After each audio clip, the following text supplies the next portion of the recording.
Check. Welcome back to another Life Skills with Jack. How's everybody doing today? I hope you're good. I hope you're living a beautiful life. But if not, that's what I'm here for. So I've been talking lately to several Aspies, people like me. In fact, it's kind of mind-blowing how similar we are in a lot of things. And we ended up talking about coping mechanisms. And I think I've talked about this subject a little bit, how to deal, how to cope, how to manage. But today I wanted to get a little bit more specific. In this world of negativity that we live in, with TV, with movies, with advertising, and even with our own parents and the world around us, NTs don't really understand where we're coming from as much as we don't understand where they're coming from. The perceived reality of the world that they live in that we don't exist in makes it very hard for all of us to deal with everyday life, which throws us into meltdowns, some more severe than others, depending on the situation, depending on the person. But my point from day one is depending on the skills that you know. And this applies to all people. There's a certain amount of life-living skills that all of us as humans should learn, is better off if we do learn. And so I want to talk about that today. We grow up not being accepted, so we learn to constantly beat ourselves down based on our perceived interpretation of what neurotypicals want. Unlearn those terrible habits. Learn to accept yourself at your best and at your worst. And I wrote it down because I couldn't possibly ever say that again from memory, but that's what I said to one of the people I'm talking to. Starting from a young age, from our parents, don't act like that.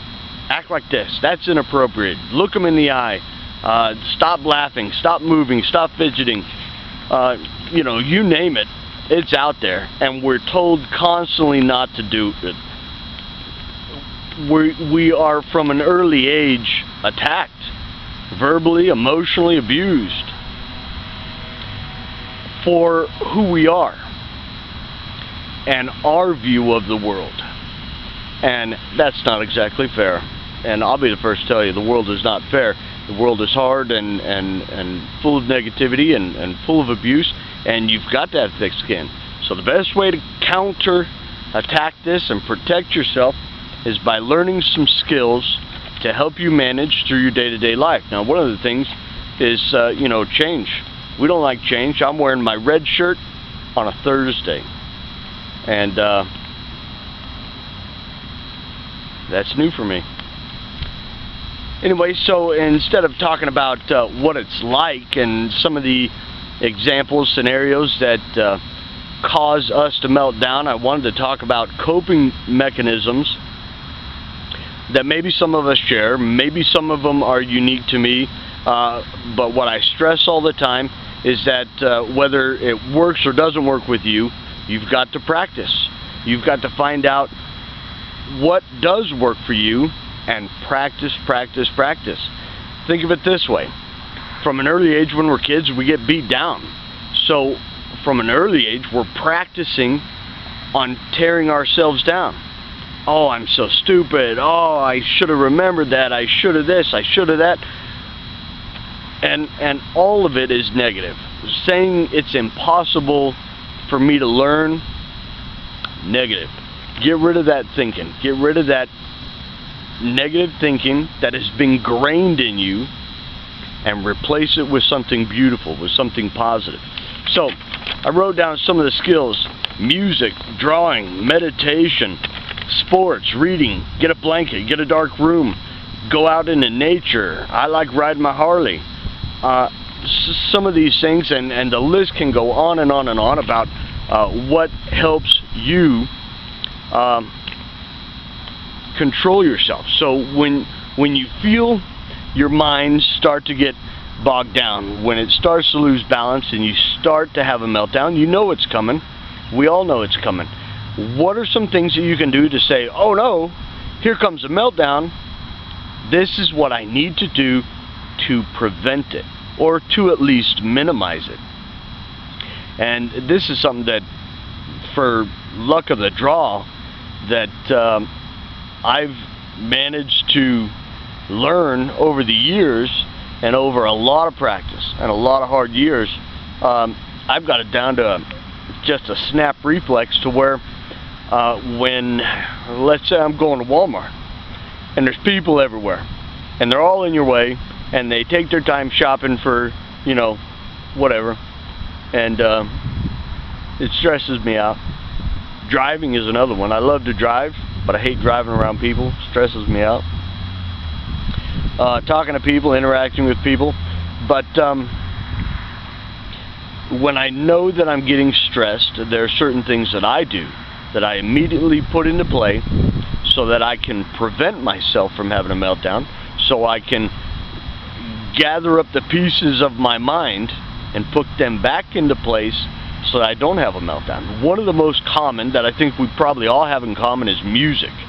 Music soothes the savage beast, right? So I put on some, you know, depending on my mood, but generally when I'm about to lose it, I put on some heavy metal.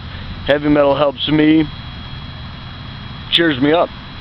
It helps me from that pain, that anguish that metal brings, that anger, that frustration that we all feel. It helps bring it out. It like oozes out of me. Not to where I react, you know, violently or aggressively or anything, but it helps me through the rhythm, through the beat, through that hard wailing axe just hitting it. It helps me to calm down. I can't explain it. I'm not Dr. Phil, but it helps. When the situation calls for more, then I combine several of my coping mechanisms together. Like going out into nature is one of my favorite. I'm out here in a park today. I'm not, you know, I'm stressed because of my job, but I'm not about to have a meltdown. But come out here in the nature, listen to the birds, you know, the ants, you know, just feeling the wind in your face, seeing the beauty of nature around you just calms me down. I think it calms a lot of people down. So before I came out here to do this video, I was sitting over in my truck and I was listening to some Volbeat. I love it. Listening to some Pantera. Happy Dimebag Day. That was 2 weeks ago maybe. And I was jazzing myself up to put my thoughts into perspective so I can come out here and put them on camera with you. And when I say that these things are ingrained in you, let me give you an example. You know, I've been doing these videos for over a year, and I've got a pretty good handle on my life and my emotions, my control, my balance. But still, I'm sitting here and I'm thinking to myself, this is a terrible video. You should start over. And then I'll just get more and more frustrated the more I start over. So you know what? I'm sorry, but I'm going to keep going.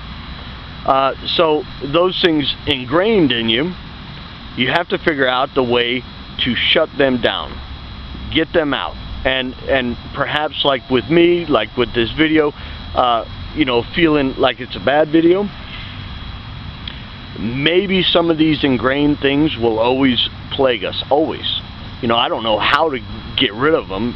These are definitely not cures, and that's not what I'm proposing. So don't get me wrong, and understand that everything that we do to put into place to replace the negative habits that we have takes a lot of hard work and a lot of practice. And I say it all the time, write this stuff down. Make a list of your most favorite things to do that help you feel good. Music, drawing, getting out into nature, riding your bicycle, riding your motorcycle, being in a dark room and you know, watching Netflix or something. Write these things down and keep like a journal. Okay, I started to have a meltdown and I tried this out and it didn't work. Okay, cross that off, try something else. try the next thing, then try the next thing. And on those really bad days, like I said, you gotta combine them, bring them all together so that it nestles you in a nice big warm blanket of positivity to keep your balance in your own life. So music is number one for me. It's quick, it's easy, I can instantly jam out and help correct my mind and my balance. Meditation is another one. Now, I tell people meditation all the time, and everybody always says, oh, I've tried that, it doesn't work for me. Well, guess what? You're not doing it right, because it works when you're doing it right. And you know, for me, when my mind is drowning in anxiety and depression and stress,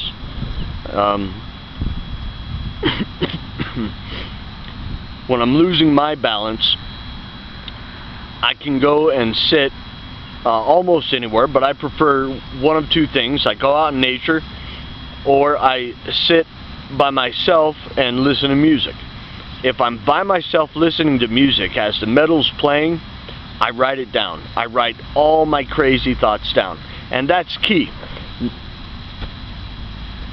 Meditation isn't about, I'm going to sit here and om. It's about taking all the chaos in your mind and putting it in order. You're never going to sit down and have a clear mind, especially as an Aspie. So when I sit down, they're like, this is going to sound bad, but don't take me wrong, I'm not crazy. I describe it as different voices in my head. I will sit and argue with myself. Yes, you did. No, you didn't. Yes, you did. No, you didn't. And it drives me completely bonkers. So all these different voices in my head, these different arguments, and all the strain of completely different thoughts with no logic whatsoever. When I sit down with music, I write this stuff down. Whatever thought is screaming the loudest, I write it down. And I give each thought a voice. And I handle it one by one. And so, crazy thought number one, I write it down. How do I feel about this? What can I do about this? What's logical about this? And so I work my way through every thought. Now when I'm in nature and I go hiking, go walking around, I love hitting the trails. When I'm in nature, I'll say everything out loud. I'll talk to myself, you know, and hopefully no one's around watching, but I'll talk to myself and I'll say every crazy thought I have, and I'll talk about it. What's logical about it? Why am I thinking this? What can I do about it? You know, can I give place to this in my life, or is this a completely negative thought and I need to get rid of it? I talk it out, each and every thought. And by the time of your meditation session, by the time you'll know you're done, don't set a clock to do it, but you'll know you're done when you've given thought, when you've given voice to every single one of your crazy thoughts, and you've got an answer, you've got a plan, you know how you feel about these things, and at the end of it, all of them are quiet, and I feel lifted. I don't feel like I'm drowning anymore. I feel like my mind is at peace, and I can move forward.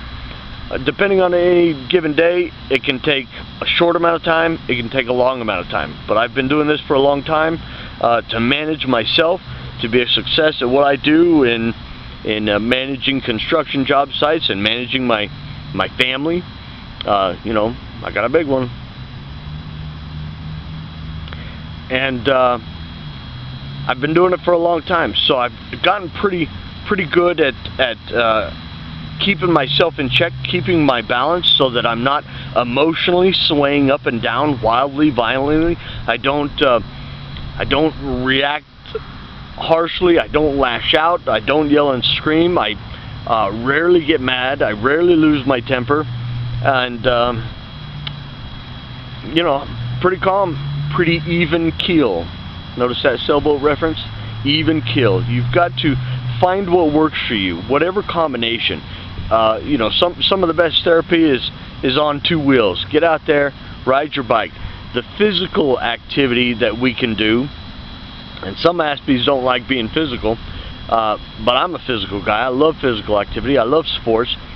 But the physical activity gets our blood flowing, and the mind controls the body, right? So when our chemicals are out of balance, they need a shot of, endorphins, some dopamine and serotonin and stuff.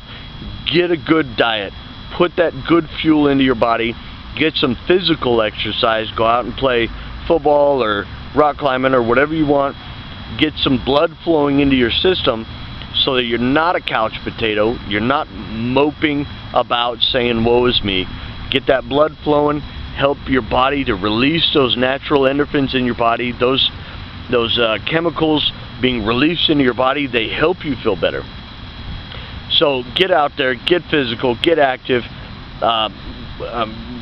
get your own system of coping therapy, whether it be drawing or reading a book, listening to music, rocking out, or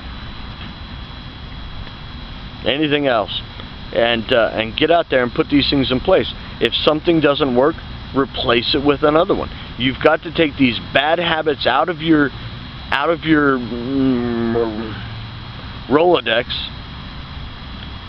out of your playbook, and you've got to get rid of these bad habits, and you've got to replace them with good habits, so that you know that when you're going to have a meltdown, I can deal with this.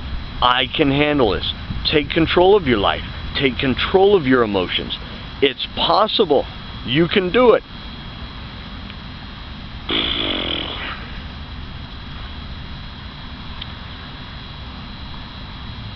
And I love you. You are uniquely beautiful. Don't ever let anybody tell you otherwise. Get rid of that negativity. Get rid of those bad habits. Get rid of people in your life that tell you that you're wrong, that you're crazy, that you're different, you're broken, you're retarded. Get rid of those people. Focus on the positive. Focus on one item at a time, what you can control. When you're having a meltdown, you have to take a deep breath, get that oxygen into your blood, help those chemicals work in your body, and think about the coping mechanisms that you can put into place to help minimize your stress and anxiety and meltdown. I think that's all I have to say about that. To quote Forrest Gump, I love you all.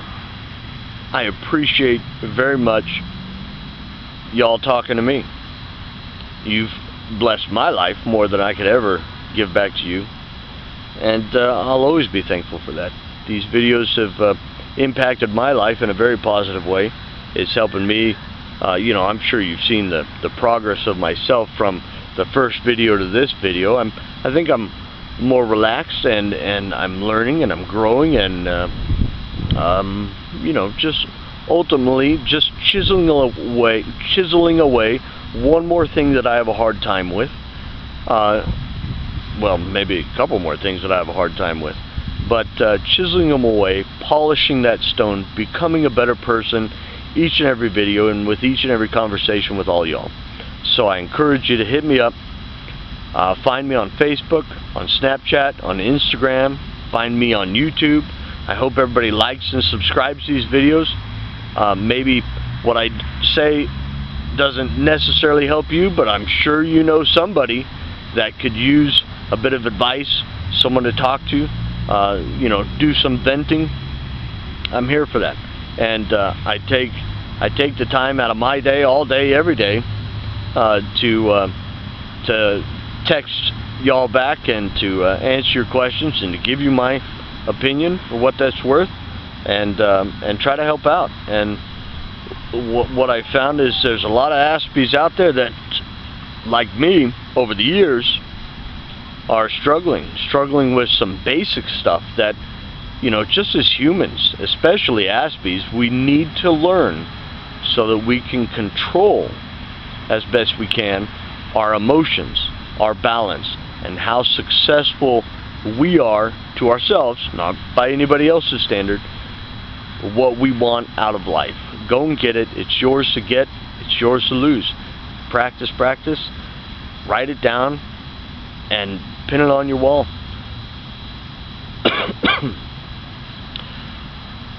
I hope, well, I know I'm doing good for a lot of y'all out there, you know. I know these videos are helping people, and I'm glad. I'm glad I can help. Again, everything I say won't necessarily apply to everybody. We're all unique. Don't ever let anybody tell you that you need to be this way or you need to be that way. Be you. Give the middle finger to the air to those people that would try to change you, would try to negatively impact your life. Seek the positivity. Seek people that will always positively impact your life. Seek those wonderful and good things that are in this life. Put these skills into your playbook and work on yourself. Be a better person. Focus on that. Keep that key. Be a better person.